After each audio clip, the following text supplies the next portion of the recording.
देख रहे हैं माइंडेड स्टडी 22। तो दोस्तों स्वागत है फिर से आप सबका आपके अपने चैनल माइंडेड स्टडी 22 में। तो दोस्तों आज हम शुरू करने जा रहे हैं क्लास 9 से अर्थशास्त्र को, और क्लास 12 तक की अर्थशास्त्र को हम बढ़िया तरीके से समझने वाले हैं, कवर करेंगे। कंटिन्यू रूप से आपको आज के बाद लगातार वीडियोस मिलेंगी। इसके अलावा हिस्ट्री को भी कवर किया जा रहा है, पॉलिटी को भी कवर किया जा रहा है, और धीरे धीरे सभी सब्जेक्ट को कवर किया जाएगा। तो दोस्तों चलिए करते हैं स्टार्ट। आज का हमारा टॉपिक है, देखिए हम जो एक सीरीज लेकर आ रहे हैं अर्थशास्त्र की, जिसमें क्लास 9 से 12 तक की अर्थशास्त्र को कंप्लीट कवर किया जाएगा। तो उससे पहले आपको पता होना चाहिए कि अर्थशास्त्र होता क्या है, ठीक है। तो उसके बाद हम उस चैप्टर यानी एनसीईआरटी के according chapter by chapter her chapter को कवर करेंगे स्टेप बाय स्टेप। तो पहले जो आज का जो हमारा टॉपिक है वो ये ही है कि अर्थशास्त्र होता क्या है, ठीक है। अर्थशास्त्र के बारे में कुछ इंपॉर्टेंट फैक्ट्स हैं जो कि कॉम्पिटिटिव एग्जाम्स की दृष्टि से भी इंपॉर्टेंट है, उन सभी को आपको पता होना चाहिए। तो चलिए करते हैं स्टार्ट। देखिए अर्थशास्त्र की हम जब बात करते हैं तो दो वर्ड्स हमारे सामने आते हैं, एक है अर्थशास्त्र और एक है अर्थव्यवस्था। अब अर्थशास्त्र क्या होता है और अर्थव्यवस्था क्या होता है, इन दोनों में डिफरेंस क्या है, यहाँ पे मैं आपको बताने वाला हूं। चलिए ध्यान से समझिए। देखिए अर्थशास्त्र का मतलब होता है कि आर्थिक गतिविधियों का अध्ययन करना ही अर्थशास्त्र है। क्या है कि आर्थिक गतिविधियों का अध्ययन करना ही अर्थशास्त्र है।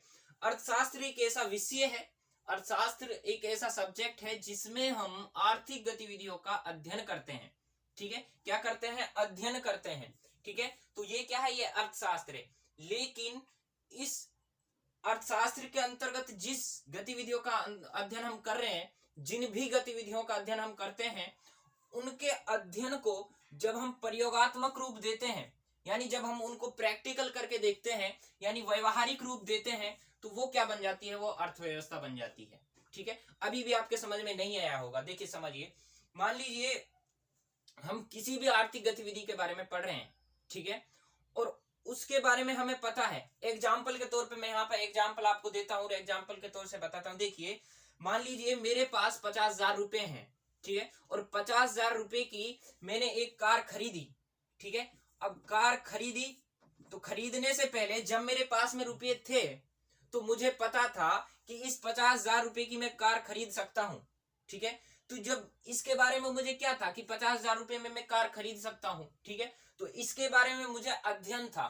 क्या था? अध्ययन था, ज्ञान था, ठीक है। तो ये क्या है? ये है अर्थशास्त्र। मान लीजिए आर्थिक गतिविधियों के बारे में, जो भी आपके पास पैसा है, जो भी रुपये हैं, उनके बारे में आपको जो कुछ अध्ययन है, या फिर और भी बहुत सारी कंडीशंस होती हैं। आप जब पैसा पे करते हो, कर लगता है, टैक्स वगैरह वगैरह वगैरह, बहुत सारे तरह के टैक्स होते हैं। उन सब से रिलेटेड जब इन सबको आप देखोगे, इकोनॉमिक्स में जब आप इन सबको पढ़ोगे, इन सब का जब आप अध्ययन करोगे, वो क्या बन जाएगा? वो अर्थशास्त्र कहलाएगा।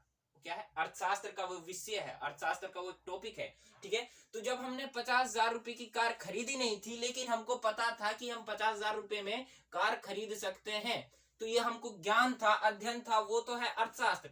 लेकिन जब हमने उन 50,000 रुपए की कार खरीद ली तो वो क्या हो गया? उस अध्ययन को, जो अध्ययन हमको था, उसको हमने प्रयोगात्मक रूप दे दिया, यानी प्रैक्टिकल करके देख लिया, व्यवहारिक रूप दे दिया, तो वो क्या बन गया? वो अर्थव्यवस्था हो गई।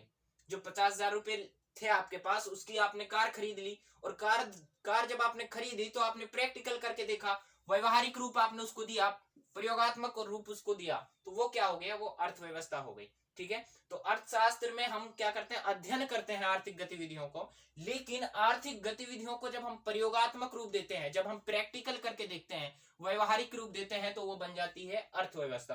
तो आशा करता हूं कि इन दोनों में डिफरेंस जो था वो आपको समझ में आ गया होगा। और चलिए आगे देखते हैं।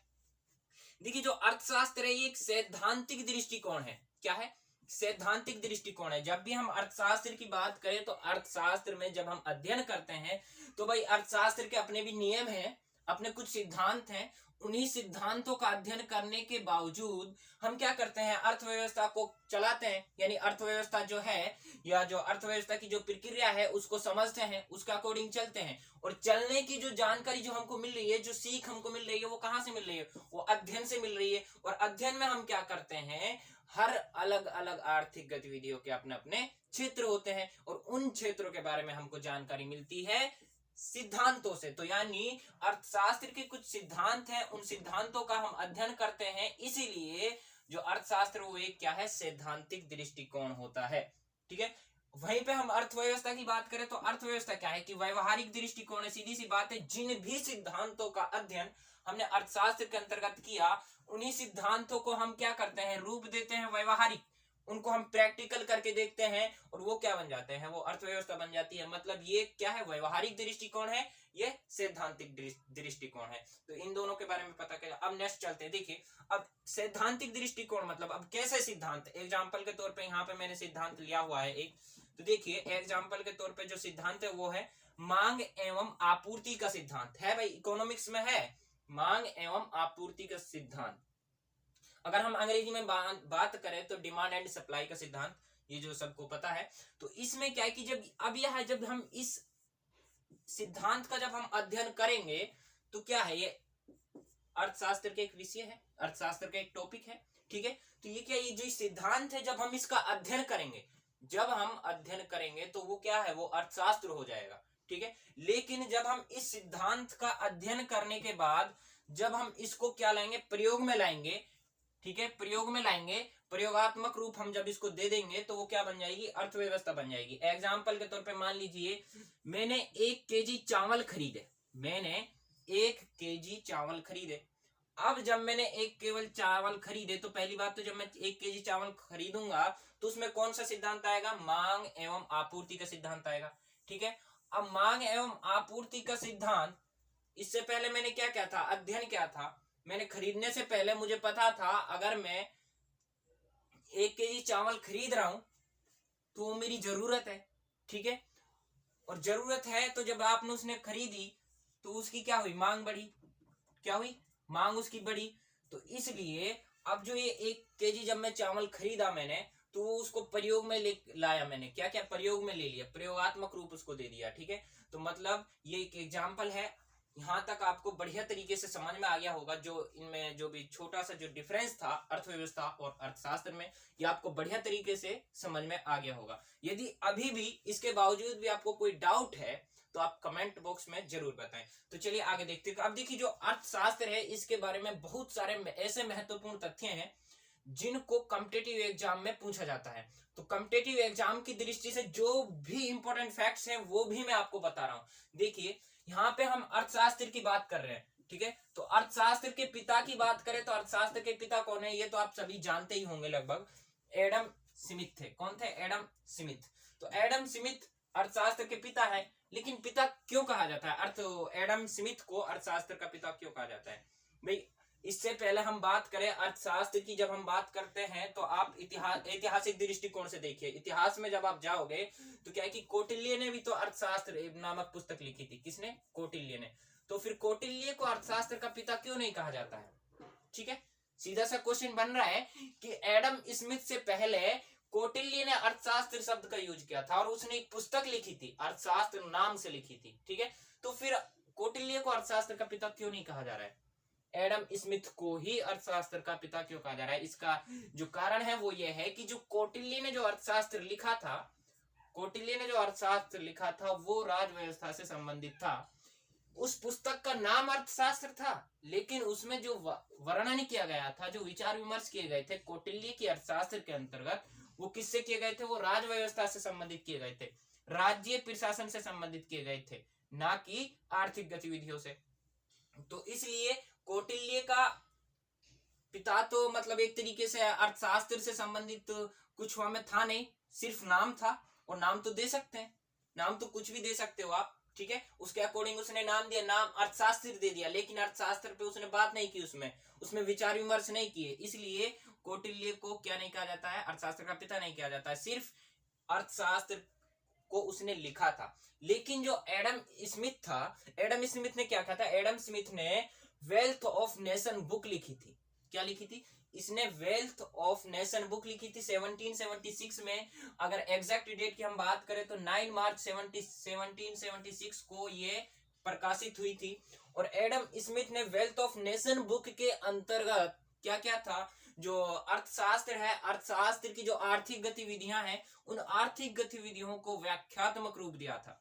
यानी उनको बढ़िया तरीके से वहां पे बताया था, एक तरीके से खोलकर विचार विमर्श वेल्थ ऑफ नेशन के अंतर्गत आर्थिक गतिविधियों से संबंधित एडम स्मिथ ने किया था, इसलिए एडम स्मिथ को अर्थशास्त्र के पिता के नाम से जाना जाता है, यानी अर्थशास्त्र के पिता कहा जाता है।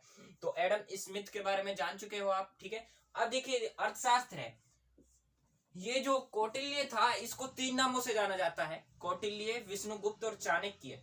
तो इसने क्या किया था कि इतिहास में 4वीं शताब्दी ईसा पूर्व पहले ही अर्थशास्त्र नामक पुस्तक लिख दी थी, लेकिन उसके बहुत वर्ष बाद एडम स्मिथ आए, 1776 में एक बुक लिखी वेल्थ ऑफ नेशन, तब जाके एडम स्मिथ तब से एडम स्मिथ अर्थशास्त्र के पिता कहा जाने लगे। उसके बाद भी 1776 के बाद भी 1933 में रेगनर फ्रिश एक महान व्यक्ति आए, और रेगनर फ्रिश ने भी अर्थशास्त्र को क्या किया, 2 टुकड़ों में बांट दिया, ठीक है। इंपॉर्टेंट फैक्ट है, बहुत ज्यादा इंपॉर्टेंट फैक्ट है, कई बार कॉम्पिटिटिव एग्जाम में पूछा गया है, ठीक है। तो क्या है कि रेगनर फ्रिश ने क्या किया, 1933 में अर्थशास्त्र को 2 भागों में बांट दिया। पहला जो भाग था वो था व्यष्टि अर्थशास्त्र, और जो दूसरा था वो था समष्टि अर्थशास्त्र। अब व्यष्टि अर्थशास्त्र क्या होता है और समष्टि अर्थशास्त्र क्या होता है, यहाँ पर आप इसको समझिए। देखिए व्यष्टि अर्थशास्त्र की हम बात करें तो अंग्रेजी में इसको कहा जाता है माइक्रो इकोनॉमी, और समष्टि अर्थशास्त्र को मैक्रो इकोनॉमी। अब माइक्रो का मतलब तो आप सभी जानते हैं, सभी लोग जानते हैं कि माइक्रो का मतलब होता है छोटा, माइक्रो का मतलब क्या होता है, छोटा। तो अब जो व्यष्टि है, व्यष्टि का अर्थ क्या हो गया, व्यष्टि का अर्थ हो गया छोटा, ठीक है। तो अर्थशास्त्र का छोटा रूप है ये व्यष्टि वाला जो अर्थशास्त्र है, यानी जो पहला जो फैक्ट है व्यष्टि अर्थशास्त्र जो 2 भागों में बांटा था, उसका जो व्यष्टि अर्थशास्त्र है अर्थशास्त्र का छोटा रूप है। अब छोटा रूप मतलब क्या, छोटा रूप मतलब क्या, अर्थशास्त्र का छोटा रूप। जैसे कि मान लीजिए अर्थशास्त्र की जब हम बात करें तो अर्थशास्त्र में हम अक्सर क्या पढ़ते हैं, देखिए जो व्यष्टि अर्थशास्त्र है इसमें व्यक्तिगत की हम बात करेंगे, अगर हम व्यक्ति पर बात करें, मानव पर बात कर रहे हैं तो व्यक्तिगत यानी इंडिविजुअली हम बात करेंगे, या फिर आप यहाँ पे यूनिट भी ले सकते हो, इकाई की बात हम करेंगे। देखिए अब जो व्यष्टि अर्थशास्त्र है इसमें किसी व्यक्तिगत आय पर बात की जाएगी, या फिर व्यक्तिगत प्रक्रिया को प्रभावित करेगी, या फिर किसी इकाई को प्रभावित करेगी। लेकिन हम समष्टि अर्थशास्त्र की बात करेंगे तो समष्टि अर्थशास्त्र क्या है, संपूर्ण अर्थव्यवस्था को कवर करेगी, संपूर्ण आर्थिक गतिविधियों को कवर करेगी, ठीक है। ये क्या करेगी, संपूर्ण आर्थिक गतिविधियों को। तो ये तो अब आपको समझ में अभी तो आया नहीं है, ये मुझे भी पता है। अब देखिए मैं आपको एग्जांपल देता हूं तब आपको समझाता हूं कि व्यष्टि अर्थशास्त्र क्या है और समष्टि अर्थशास्त्र क्या है। देखिए मान लीजिए कि एक क्लास है और उस क्लास में 20 बच्चे पढ़ रहे हैं, ठीक है।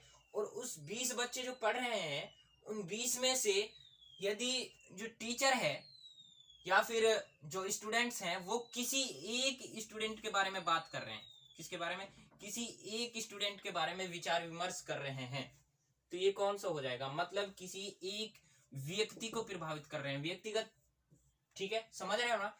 तो एक को प्रभावित कर रहे हैं तो वो क्या हो जाएगा, वो हो जाएगा आपका व्यष्टि अर्थशास्त्र। अब यहाँ पे एग्जाम्पल हमने बच्चों का लिया है, लेकिन बच्चों से तो अर्थशास्त्र का कुछ खास संबंध है नहीं। अब यहाँ पे एग्जाम्पल कैसा आएगा, हम इकोनॉमिक्स यानी आर्थिक गतिविधियों से संबंधित बात करें तो जैसे कि आर्थिक गतिविधियों में आपका आ जाएगा प्रति व्यक्ति आय, क्या आ जाएगा, प्रति व्यक्ति आय। ये क्या हो जाएगा, ये माइक्रो इकोनॉमी का हिस्सा हो जाएगा, ठीक है। अब यहाँ पे इसको समझ गए, या फिर अब यहाँ पे एक चीज देखिए, ये तो हो गया क्या, माइक्रो हो गया।